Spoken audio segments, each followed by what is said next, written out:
I give a fuck? Why do I give a fuck? Why do I try so hard?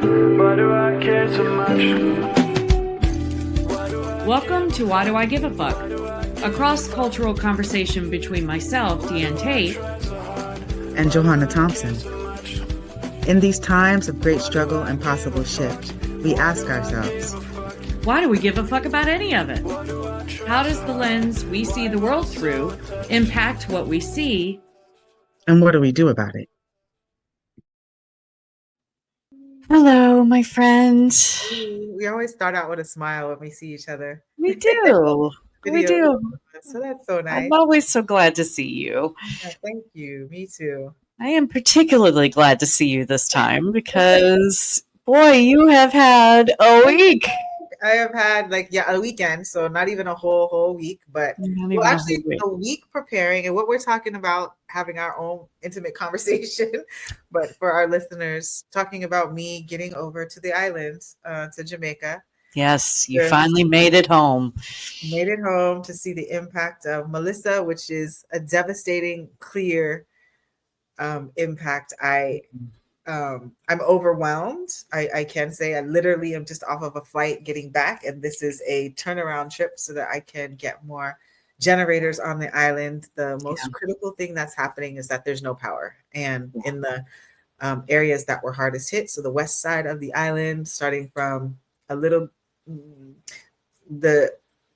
neighboring parish to Montego Bay. I'm just going to name the places that people would know in a larger thing. Yeah. Going all the way up the west side to Westmoreland, which is near Negril, and going all the way around the back towards Treasure Beach, which is Mandeville. And I'm saying all the way around the back. I'm talking like a Jamaican. Just go up the road all the way around the back. Go right around the back.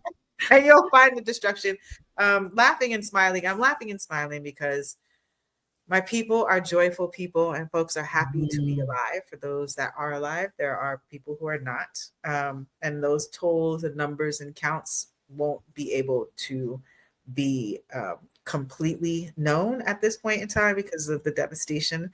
There's communities that still are inaccessible because of deep roads, puddles, and debris all over the place. In the major areas where people need to have access and transport, like the airport in Montego Bay is pretty clear and open. It's open for commercial flights. Most of the main roads, the hip strip, if people are familiar with that, and Top Road, those areas are open. You can drive through downtown Montego Bay if you're going that way, and then going out towards Whittier Village, or going in the direction of Ocho Rios. That entire A1 is open, but the devastation is real. As I was coming down on the plane, I asked to switch so I could see a window, so I could see what was going on. And if anybody has landed in Jamaica, you know that you are coming into the most beautiful, plush, green, luscious island. It's so paradise. So it is paradise. A lot of the Caribbean, but Jamaica has a distinct lusciousness with the heavy foliage and all of that kind of stuff. And that's when my heart started to beat the hardest at that moment, is when I saw the land and it was completely brown. There was green nowhere. It was completely brown. I don't know, there's no before and after pictures that I can give. I'm holding them in my mind. But to see the land completely brown, to be able to actually see the land, to actually see the structures that are still remaining and see them in a different way, because I'm typically used to seeing them surrounded by foliage. So they're kind of hidden, or you see pieces of things. Now you can see whole entire structures that are still existing, and then all of the rubble that's around. Right. So for folks that have never been to Jamaica, what you're describing is that the trees are gone. The trees are completely gone. The trees are gone. And that's just unheard of on that island. It's unimaginable. And we're talking about the areas that was hardest hit, because there are other areas that are intact in a better way. And so it was a lot. There's a lot going on. I don't even know where to start. I'm going to invite you to ask me things that you're curious about, and then I can try to give you some answers, because there's so much to talk about that's going on at the island, and all of the help that can come. Like we have a thing when a disaster happens and we start hearing about American Red Cross, and we start hearing about Friends, and we start hearing about other people doing things. That's not enough. The devastation is so intense that's not enough. It's not enough. It's not enough. It's literally just at the beginning of starting to clear a couple of roads, but we're talking about whole entire communities of people up in hills that are not accessible and have no power, no light, and no form of communication. So for us, even in the situation that I was in, where I was able to be in a villa that was able to hook up situations, so it felt comfortable. But still today, when I got up, the water was gone, and waiting for a water truck to come and fill a tank took all day long. And this isn't a privileged situation that I was in at my actual home that is unlivable. You can't be in there in this moment. And so it's going through the process of getting it to a place where at least it can be utilized as a shelter for folks that don't have homes. And a lot going on. So so let's give a little context for folks. So you've been back on the island for just a couple of days, right? What, 48 hours? Yeah. And it took you that long to get back on the island because the airports were closed and, trying to get airplanes in. I was so glad because I knew you were really chomping at the bit, but you were working while you were stateside. You were working, trying to source generators and chainsaws and figure out how to get these items that you were able to find back onto the island. So you were doing a lot of work before you left, but then getting onto the island, first of all, you just mentioned your home. Tell our listeners, like, what is the status of your home? Is your roof totally gone? Is it mostly gone? Yeah, it's not totally gone. 40% of the shingles. Well, I got a percentage, about 40% of the shingles. When I was there, it looked more about 75% of the shingles are gone. We're off of the roof, down in the yard, broken up all over the place. So that's also something to be able to navigate all of the broken everything, trees, right? Yeah, windows, glass, and everything is all on the yard. So it's inhabitable because there's no water and there's no current, and it was raining when I landed, and so I know that impacted my house. Upstairs is flooded. It was flooded in my house. We cleaned it out, but it was flooded. Right. And I am back to get bigger, heavier tarps to be able to bring onto the island to be able to put up on the roof so that then it can take away from water getting into the house. Right. At least stop the damage from continuing. There are 2 windows that are broken, and then people are in need. My home is in a neighborhood that's a little bit more affluent, so now there is a concern about securing your home, because people that have needs will know that there are homes that are empty from people that live foreign and things like that, and those homes need to be secured, is the way I want to see it. Right. and you rent your home. So does the person who owns your home, do they live local there, or are they accessible? In Jamaica, they're in Jamaica, but they're in a completely different parish. They're in Kingston, and so they're 3 hours away from Montego Bay. They did come and assess the home, and even if you have homeowner insurance, that's not going to help or anything for years. I'm going to say in Jamaica, not months, for years, because there's just too much devastation and destruction on the islands. And there wasn't really that much communication because didn't have, when I was at my home, there's no current, so I don't have Wi-Fi, I don't have accessibility like that. But then I also, the cleanup and the shock of the experience of coming into a place and recognizing how much of a cleanup needs to happen, how much of your property got destroyed, what it's going to look like to kind of put something back together in a way that feels comfortable to you. And honestly, at this point in time, for me, because I was renting or am renting there, and it just feels like a very unsolid moment, and because community around me, everybody is trying to deal with how are they going to put their lives back together. And I don't know if Right. people have been in that type of situation. I know that we've had devastating hurricanes here in Florida, but I've never had to actually experience this. What does it look like to put my life back together? Yeah, and that is it's intense. It's definitely, and I wonder too if it's compounded. I imagine it's compounded by the fact that you've been on last episode or a couple of episodes ago we were talking about you've been in Jamaica for almost 2 years now, but that's still not a long time to establish your, who you can rely on, how you can communicate, how you can connect.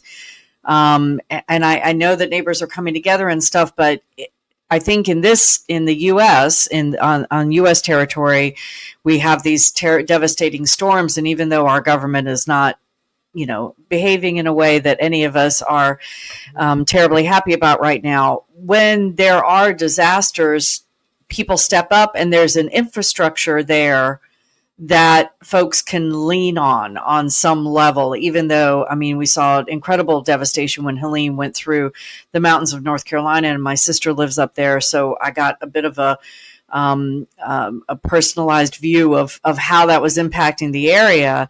But there's still infrastructure in this country that that's not always present already in other places. And so, yeah, I can just imagine that because you're still learning the space, you're still learning how to navigate the way their government works and the way, you access things.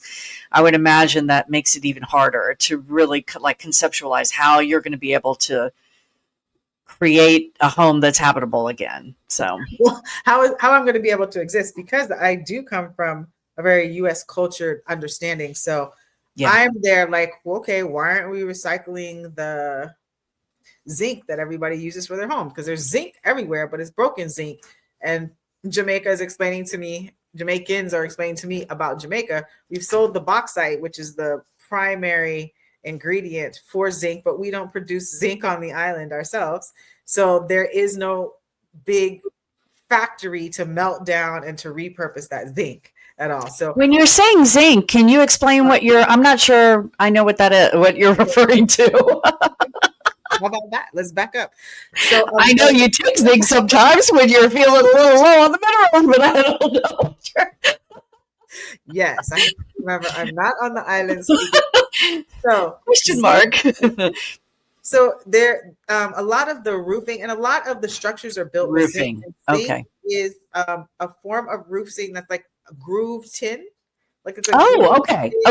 A lot of people were using zinc, like in the hills and things like that. Gotcha. If you're a constructed community and you've built your home on your own and you have less resources, zinc is one of the primary things. Zinc is used as a roof. It's used as a fence to enclose your home. It's used for a ton of different things. Lots of stuff. Okay. Zinc is being very hard to find on the island right now. Any type of construction stuff is being hard to find on the island because everybody went to go get their products to try to rebuild their homes. So those who have the resources are trying to import big crates of those type of things into the community. No, and to your point about the government, our Jamaican government is run completely different. So any type of subsidy support, that does not wagwan. So like healthcare, if you're sick right now, one of the problems is that there's not very many hospitals that are existing and functioning. When I was there, we went to pick up a woman who had just given birth. So we're picking up a brand new born baby. She had given birth the night before, and she had to get out of the hospital the next day to make room for the beds because there's not enough beds for all of the pregnant women that are in there. There's water on the floor. I didn't take a picture of that because women were just having babies, and I wanted to be respectful. Privacy. Well, and also respectful of the conditions that are there. Right. In the healthcare facility. So but the floor is muddy and there's water on the floor with newborn babies, with women who don't have the same mobility because they've just given birth. So we don't want them to slip. We don't want their babies to be, surrounded by dirt, mess. That's what's going on in the maternity ward.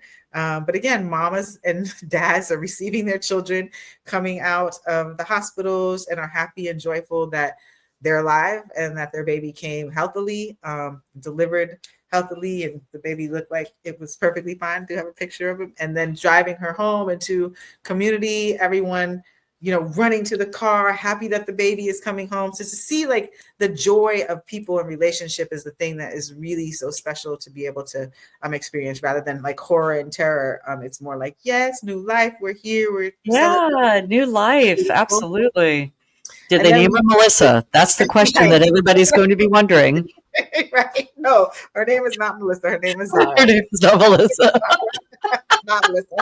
Too soon. But anyway, but driving up into the home, again, from a USN context, I'm like, oh my God, I'm like, no, there's no babies don't have to be in a newborn carrier in the car. That's just, I was like, well, wait, don't I have to get in the back because the baby seat? And they're like, ha ha ha. That's not what we do. That's not happening. Yeah.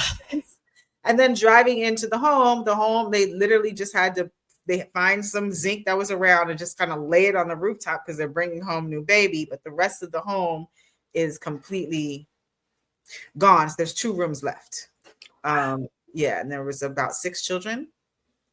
And then all of the foliage around the home that would have been, food on the trees, the ackee tree. Speaking to folks that are really familiar with the land, I'm talking about ackee trees not being there, breadfruit trees not being there, any of the trees that we're used to, the soursop trees, the banana trees, which is a huge staple there. Everything is gone and wiped out. And for over a year, there's not going to like that level of. It's going to take that long for things to regrow. Yeah, it's not. And when I say that, going to the supermarket is not the way that we typically sourced our food. The farmers would bring the food down to market. It's called market, not supermarket, but market. And that's how, you buy your produce. That's what most people are used to. The prices at the stores are much harder because a lot of that stuff is like imported material that visitors typically go shop out of. There's no chicken on the island anymore because of chicken coops and all of that kind of stuff. Or whoever were the chicken farmers. There's fish on the island because the fishermen are there fishing. But that is going to increasingly become an issue. Not having food to just eat off the trees, or the farmers to bring down the food in the way that folks are used to sourcing their food.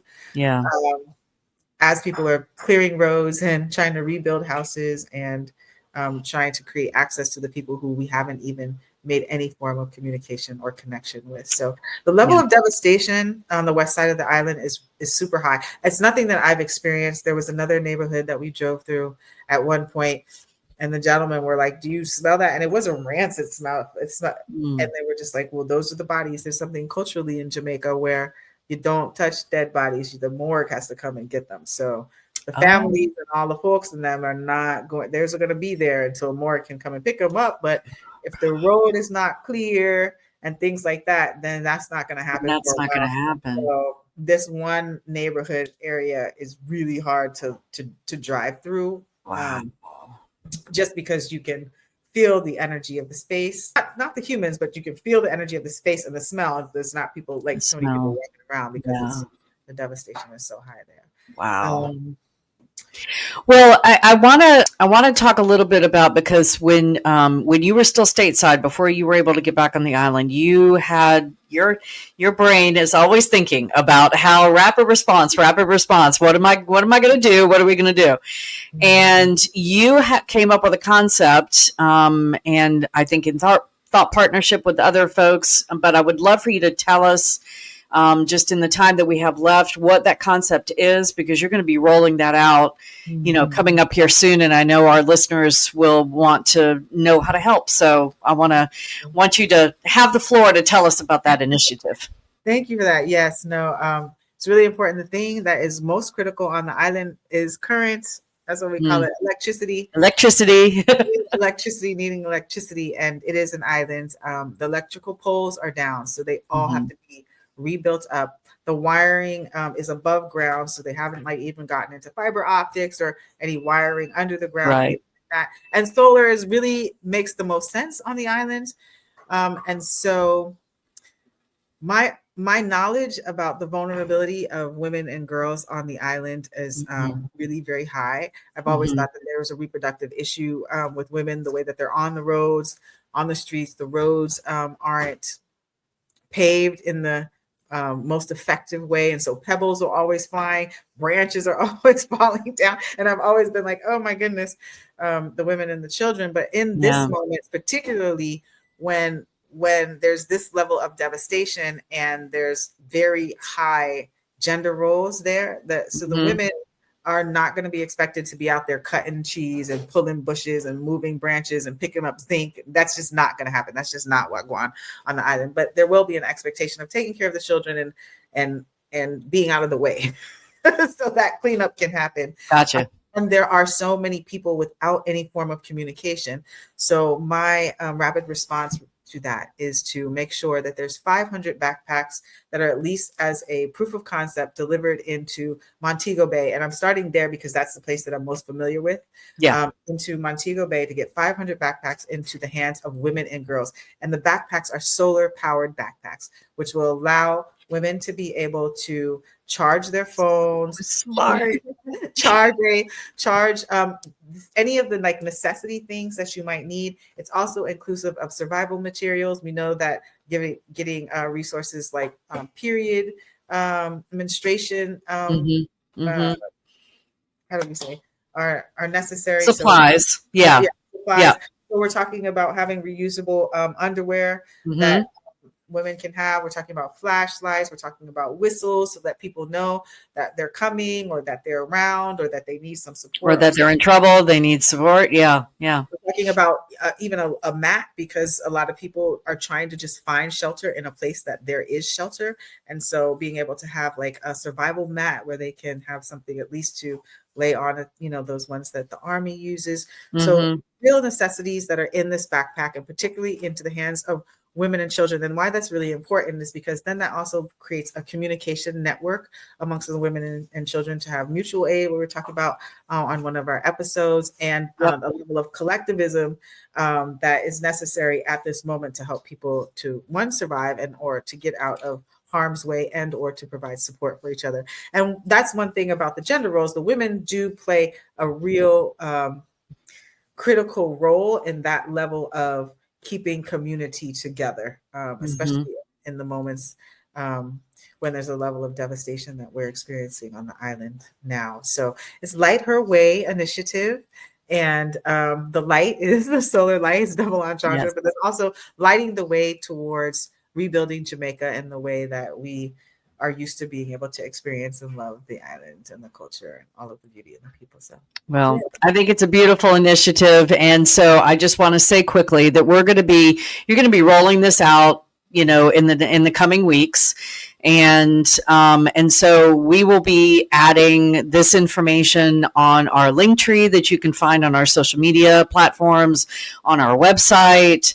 If there's I don't know if you're planning on doing like a dedicated website with the information. So those URLs, you'll start to see those things roll out in the coming weeks, and with donation buttons so that you can donate and support Jay in this effort to source these backpacks. I think it's brilliant. A backpack with a solar panel is it's a no-brainer how that will change the experience and the say it's late and I'm not coming up with my words.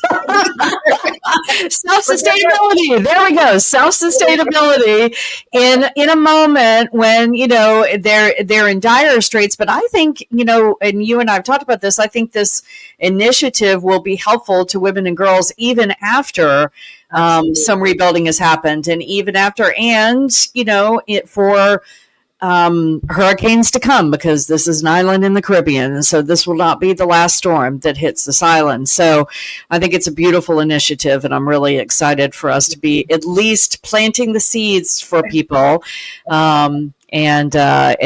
So stay tuned for more information on how you can help with that, and we'll be rolling that information out in the coming weeks. So, but you're back stateside, right? So you're trying you've got stuff you need to source, right?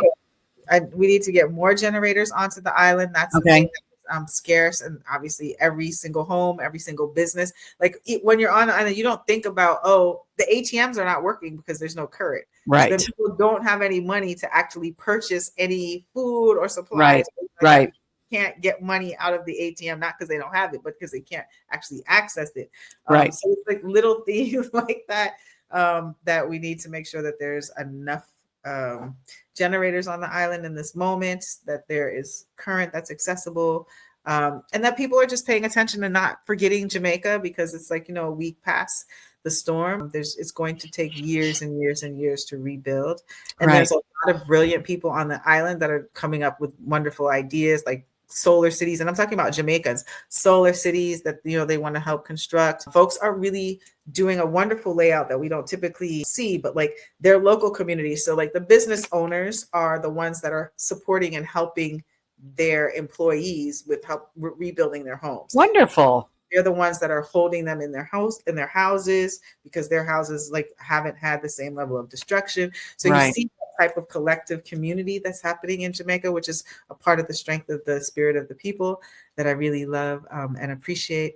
And I'm feeling anxious to get back to the island and to keep on supporting and helping. But then also for a woman like me, myself, I have the privilege of continuing to leave and then come back, where there's 70% of women are not having the support, the ability to leave, the ability to have mobility, the ability to have communication, and the ability to take care of their health. When I was listening to a report as I was coming over on the island, it was the Minister of Health, or one of the major healthcare providers, who was saying that the elderly and vulnerable children and women were going to die. And he said it just like that. Like that was the news report. They're going to die. And because of the dysentery, because of mosquitoes, because eating food that might be unhealthy and getting some type of virus in the stomach. The bodies of the deceased that are not being picked up as quickly as one might like. And amongst live people, dengue fever. So it's bubbling up right now. They're trying to do the best job that they can. I'm going to give Jamaica and the administration and the people that are coming to the island to help. They're like kudos, they're flowers right now, because the major roads are cleared. They are cleared. That's amazing. In Montego Bay. That's so that, amazing. Things can go through. We can see tractors moving to places. We do see the constabulary force, which is what they call law enforcement there. We do see them out and about, and the cars out and about. And then we just see a lot of community work, which is what we expect to see, because there is no subsidy from government to support. Yeah. So folks, we can't forget about Jamaica. I think we get very, we get all riled up when the storm is approaching, and we're, anticipating what kind of damage and devastation is going to be. And then it happens. And then it's, the news cycle is full of reports of how things are. And then 48 to 72 hours later, it's quiet. And that to me is when, especially for islands like Jamaica, where, like you just named, all of the things that are coming, they're coming, they're happening now, and it's just going to get worse in the coming weeks, because it's a race against disease, and it's a race against the weather. I mean, you said when you finally got back on the island, it was raining when you got there. And so it's tropical area, right? And so rain is going to happen, but that just makes it worse in terms of the conditions that the people are living in, without proper shelter, without proper access to food and medicines. And just imagine the people who maybe were on medication, don't have access to that. So it's a snowball effect in the wake of the storm. So we just want to just reiterate that we can't forget. And so I want to remind folks to go to our website or go to any of our social media platforms and go on our link tree, and all of those resources that you and I talked about last episode. That was like a really long one. It was an hour long with lots of information. Those resources, I know, kudos to all of you who listened to all of that, but there are a lot of resources on our link tree that are from that episode, and we'll be adding things more, as especially Jay, if you hear about any other resources that are doing good work, like I learned about about an organization out of Texas called Operation Airdrop, and I connected you with them. And I don't know if you have been able to get anything to them, but maybe. I've been trying to reach out, but they've been busy. But yeah. The emails seemed to be the best way that they were communicating with me. I wasn't getting a lot from phone, but it sounds like if you just take the stuff that you get to that depot, they'll get it on an airport. So this is a great organization. They source private pilots from all over. I get the sense that it's mostly U.S. pilots, and they just do flights to get resources onto the island. So I don't know what the system is for distributing those resources once they get there, but it's that kind of collective unity, community kind of activity that is going to be a lifesaver for so many folks on the island. So exactly what the island needs. And this is not a cleanup that's 6 months. The beginning of the cleanup starts. It's now through 6 months. Yeah. This is going to take years to rebuild the island. Yes, it will. It will. When people decide that they want to come and see the island, you'll be able to understand what we're talking about. Yeah. Right now we're in rapid response, immediate need, and that kind of thing. So stay tuned for more details about Light Her Way. We will be pushing that information out as soon as we get it all together. You've already, your brain I just want to give you some flowers here for a second, okay? Because I love this woman and I want to. It's like your brain just like there's a need and your brain just goes poop, what can we do, and all of a sudden, so Jane texts me and she says, okay, I've got this idea for this initiative. I'm going to share a folder with you, and give me some thought partnership on this. I look at that folder and there are assets, there is copy, there is, I'm like, have you been sleeping at all? So no, you haven't. I know that's very true. So I just kudos to you. Want to give flowers to you that your organizer brain just goes into overdrive immediately when there's a need. And shout out my friend. There's a person who came on. Yeah. You've got other who else? Let's give them their flowers too. Janet Reeves is the organizer. That is the organizer brain. And together, we come up with the ideas, and it's always a community of people that are there supporting, and that's what we always need. The more thought partnership and the more diversity of thought that we have in the room, the better we can source like what is needed in moments and get it out there. So. Absolutely.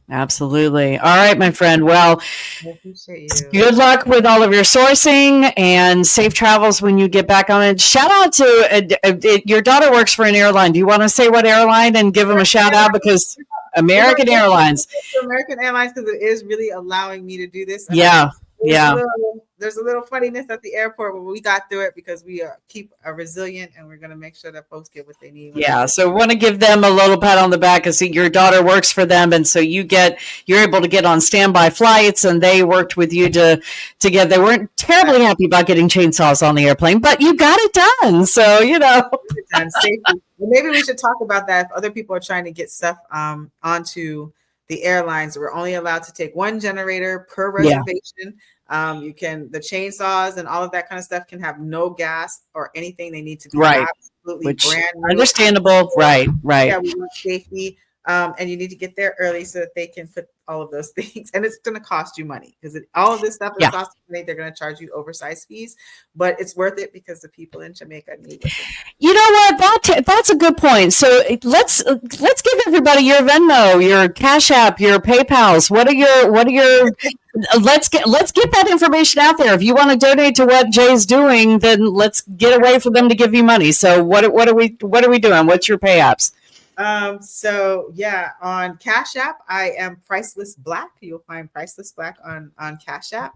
And then what I would invite people to do is to stay tuned for the donate button, because I would love for all of the donations to go directly into Light Her Way. And you can do that at u360ideas.org. We'll put up that information, but you can reach out to us and send money through that nonprofit organization, which is holding this initiative for us. Okay, so we've got Jay's Cash App for immediate stuff that she's sourcing right now. That's the $ for Cash App, Priceless Black. So that's on the on the screen right now. For those of you who are listening, it's $PRICELESSBLACK. And then the next I'm going to put up here is your U360 ideas. Is that the right URL? Right. Yes. Okay. So https U360 ideas.org. So you can donate through that and help Jay get the rest of this stuff together so that she can get it back to those new mothers. And we learned something tonight, right? We all now know what zinc is and what zinc is used for on the island of Jamaica. So thank you for teaching us that little bit. But anyway, much blessings to you, my friend, and safe travels when you go back. Okay. Thanks everyone for listening. I'm glad that we can have joy, and we're holding the spirit of Jamaica with the joy with which we're talking about this. But really, it is a devastating, and we have to laugh to keep from crying. That's what I'm doing. Yes, absolutely. We want to bring back Jamaica because not only is it Jamaica, but it does have an impact across the world. It does. Something about a little bit of Jamaican culture in their world. It does. It does. All right, my friend. Well, we'll see you next time. Good night. Bless. Thanks for joining us. Until next time, as you move throughout your day, continue to ask yourself, Why Do I Give a Fuck is produced in collaboration with Johanna and Deanne. Music by Norwegian musician Water. See you next time.